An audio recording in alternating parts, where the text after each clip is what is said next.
Hey, who are you? You're not allowed to be here. Of course I am. I'm a doctor. Hey, no. Hey, you can't take that. No, Hey, give it to me. No, Someone get security. No, you can't take that. When the man comes around. Wow, this is shit. No, shit is gold compared to this. This is dog shit. I have come to deliver the vaccine for the coronavirus. What? I have come to deliver the vaccine. Bro, COVID is dead. What? Yeah, it died like nearly 2 years ago. Where have you been? But the movie Songbird told me that 2024 will be the worst year of COVID. Bro, are you fucking stupid? No one believed that shit. Do you even know who produced it? Michael Bay, you fucking liar! Wait, is that a midget? Released in 2020, The Dark Times. this movie sparked some controversy due to its inclusion of COVID as part of its story, which was fair. These numbnuts thought it was smart to release a movie about the virus while everyone was still hiding from said virus. Director Adam Mason and writer Simon Boyes wrote a script for the film and pitched it at the end of March, barely 2 weeks into lockdown. The movie was then filmed in 2.5 weeks. Like, they really thought this was a good idea. Nonetheless, it was shat on by critics and audiences, with the critics feeling it didn't take advantage of its premise of pandemic lockdown, but some praised Peter Stormare's performance. By the way, why does this trailer try so hard to make the film look like a scary horror thriller?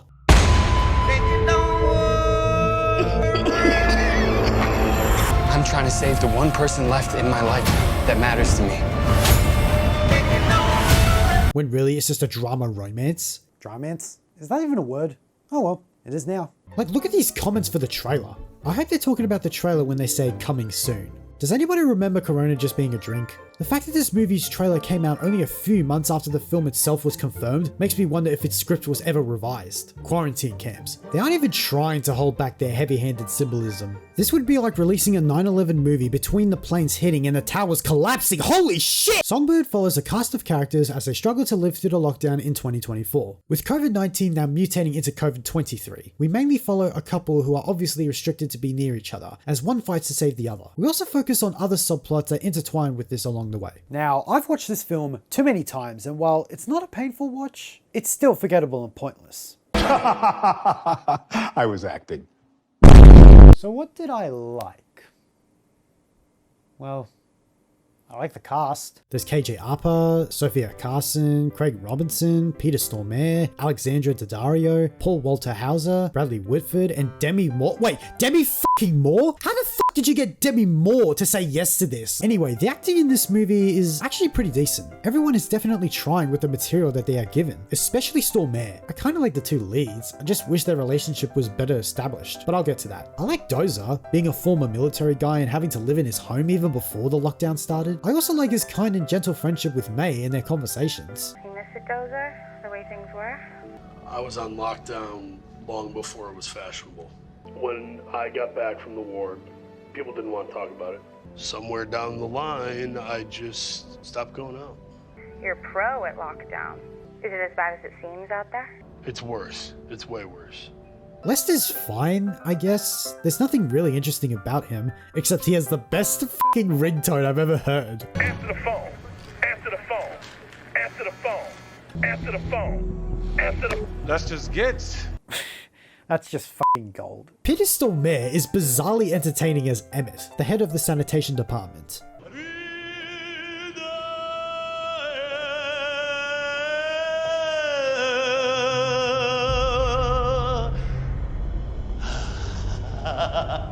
He has this strange energy of charisma and insanity every time he's on screen. Roses are red, violets are blue. You think you can hide?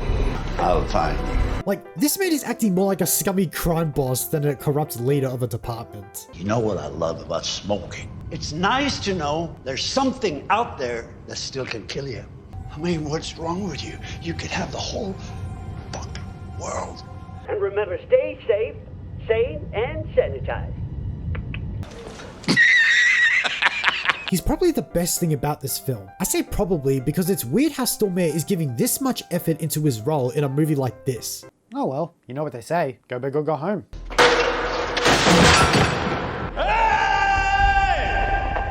Everyone else is just bland, but again, the actors work with what they're given and do a fine job. Please say goodbye to me. I'm not saying that, Sarah. I'm not saying that. Please say Sarah, I'm not goodbye saying to that. me. I also like how every single one of these characters are connected and have at least one interaction with each other. Like, Nico works for Lester as he delivers to people like the Griffins, who are secretly selling black market bracelets along with Emmett. William has an affair with May, who streams her songs to people, including Dozer, who helps Lester keep an eye on his couriers with his drone. And that's it for what I like. Let the song begin. We fucking wasted the most expensive part! Look at it! So, for a movie that depicts COVID in 2024, it really doesn't do much with the concept they have.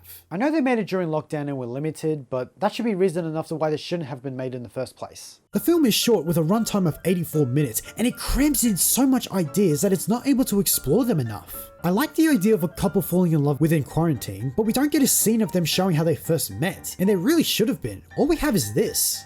Do you remember when we first met? And you were yelling at me in Spanish? I have no recollection of that. I blame Lester's handwriting. It said 31, but I read it as 37. And I came pounding on your door like a jackass. I don't like how I have to immediately believe they have a strong relationship. I want to see it. Because the love story is a vocal point in the film, there should have been some sense of progression, and there honestly isn't. Oh, we're getting Lita her own place, by the way. Figure we have a lot of lost time to make up for, and we're not going to want to chaperone, are we? I'm telling her you said that. Do not tell her I said that. I am. You know I'm terrified of her. That's why I'm telling her. Yeah, there's like 1 or 2 sweet moments they have, but it's not enough for me to be invested in their romance. I could kiss you right now. Yeah, well, someday. I knock on 100 doors a day. But I've never met anyone like you. I'm really glad Lester messed up that address. Yeah, me too. Throughout this entire film that makes a big deal with how deadly COVID is, we only see 2 people who get infected. One being Sarah's aunt, who ends up dying later on, and the other being taken to Q-Zone. In fact, they don't explore any areas of the Q-Zones. Again, I get it, you couldn't show everything because it would have been too expensive to do. But again, was 2020 really the right year to do it? There's also no explanation on how people like Nico and Emmett are immune, and I mean nothing. In fact, why don't we get more of an insight on the other couriers? Because all we have is this exposition here. So these muties live alone, total isolation. And the whole time they're out there, they're getting coated in COVID. They can't go near friends or family, because they might get them sick. Remember that the next time you're pining for one of those yellow bracelets.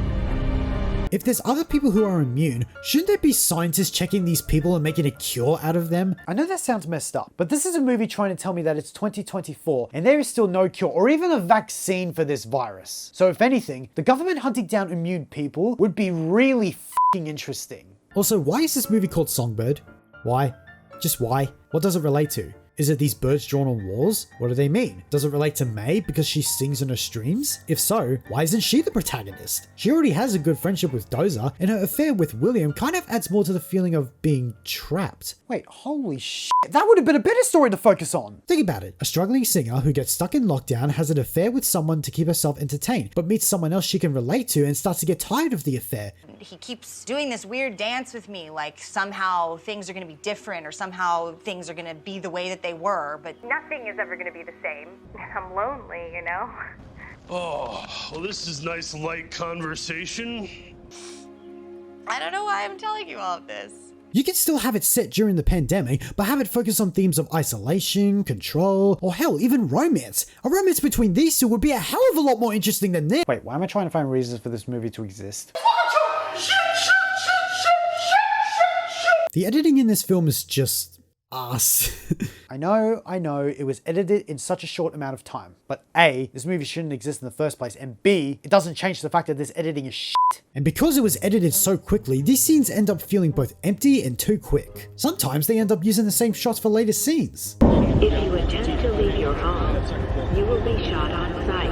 If you attempt to leave your home, you will be met with lethal force. I mean, this is a Michael Bay production after all. Michael Bay.